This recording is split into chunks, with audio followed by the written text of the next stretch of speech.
নমস্কার বন্ধুরা, কৃষ্ণা স্বাদের রান্নাঘরে সবাইকে স্বাগত জানিয়ে আজকে আমি একটি নিরামিষ রেসিপি তোমাদেরকে করে দেখাবো। তার জন্য আমার লাগবে ছানা দিয়ে আমি একটি নিরামিষ রেসিপি করব। প্রথমে আমি 500 গ্রাম ছানাটাকে দুধটাকে জাল দিয়ে ছানা তৈরি করে নিয়েছি। আর লাগবে আমার ক্যাপসিকাম, টমেটো কুচি, আদা কুচি, লঙ্কা কুচি, আর ফোড়নে দেব একটা শুকনো লঙ্কা আর গোটা গরম মশলা। পুরো ভিডিওটা তোমরা দেখতে থাকো। এই নিরামিষ ছানার রেসিপিটা আমি কিভাবে তৈরি করি তোমরা পুরো সাথে থেকো আর পুরো ভিডিওটা দেখতে থাকো। এটাকে প্রথমে আমি একটু হাত দিয়ে এইভাবে একটু মেখে নেব, তাহলে ছানাটা নরম হয়ে যাবে। একটু হাত দিয়ে মাখলে নরম হয়ে যাবে। আমি ছানার রেসিপিটা করার জন্য কড়াইতে সাদা তেল দিয়ে দিয়েছি। তেলটা গরম হয়ে গেছে। এবার প্রথমে আমি একটা শুকনো লঙ্কা আর গোটা এলাচ, লবঙ্গ, দারচিনি একটু থেতো করে নিয়েছি, এটাকে দিয়ে দিলাম। আমি একটু ভেজে নিয়ে তারপর কাঁচা লঙ্কা কুচি আর আদা কুচি দিয়ে দিচ্ছি। কাঁচা লঙ্কা আর আদা কুচিটা একটু ভেজে নেব।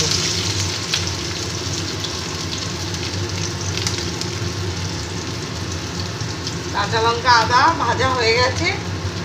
এবার 2 চামচ বেসন আমি এর মধ্যে দিয়ে দিলাম। বেসনটাকে একটু ভেজে নেব।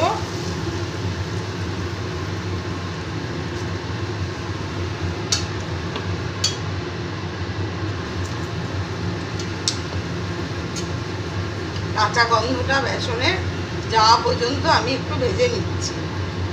আমার বেসন ভাজা হয়ে গেছে। এবার 1 চামচ ধনের গুঁড়ো আর 1 চামচ জিরের গুঁড়ো দিয়ে দিচ্ছি। ধনের গুঁড়ো আর জিরের গুঁড়োটা একটু ভেজে নেব। 1 চামচ কাঁচা লঙ্কা বাটা দিয়ে দিলাম। তোমরা যে যেরকম ঝাল খাবে সেই অনুযায়ী লঙ্কাটা দিয়ে দেবে।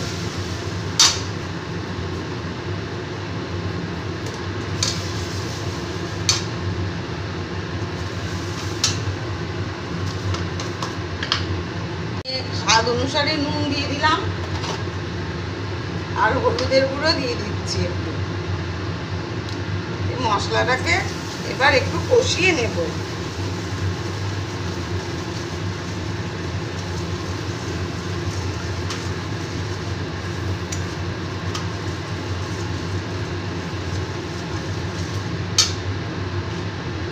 এবার কেটে রাখা ক্যাপসিকামটা আমি দিয়ে দিচ্ছি। ক্যাপসিকামটা দিয়ে ভেজে নেব মশলার সাথে। ক্যাপসিকামটা দিয়ে ভেজে নিয়েছি। এবার একটা ছোট সাইজের টমেটো কুচি দিয়ে দিলাম। টমেটো কুচি আর ক্যাপসিকাম ভালো করে এবার মশলার সাথে ভেজে নিচ্ছি। টমেটো আর ক্যাপসিকামটা মশলার সাথে ভাজা হয়ে গেছে। এবার এই চটকে রাখা ছানাটা আমি দিয়ে দিচ্ছি। ছানাটা দিয়ে আবার ভালো করে মশলার সাথে একটু কষিয়ে নেব। স্বাদ মতো চিনি দিয়ে দিচ্ছি। নিরামিষ রান্না একটু মিষ্টি মিষ্টি হলে ভালো লাগে। সামান্য একটু জল দিয়ে দিচ্ছি। এটা ফুটে এলে তারপর পরবর্তীতে তোমাদেরকে আমি দেখাচ্ছি। নিরামিষ এই ছানার রেসিপিটা আমার রেডি হয়ে গেছে। এবার আমি ওপর থেকে একটু গরম মশলার গুঁড়ো আর 1 চামচ বাটার, ঘিও দেওয়া যায়, আমি বাটারটা দিলে বেশি স্বাদ হয় তাই বাটার দিয়েছি, আর একটু কসুরি মেথি ওপর থেকে দিয়ে দিলাম। এবার ঢাকা দিয়ে আমি 2 মিনিট রেখে দেব। আমি সেই ছানার রেসিপিটা আমার তৈরি হয়ে গেছে। রেসিপিটা তোমরা একবার এভাবে বাড়িতে বানিয়ে দেখো। আশা করি তোমাদের খুবই ভালো লাগবে। রেসিপিটা ভালো লেগে থাকলে লাইক কমেন্ট ও শেয়ার করে দিও আর সাবস্ক্রাইব করে দিও ইউটিউব চ্যানেলটিকে। এই ছানার রেসিপি আমার পুরো রেডি।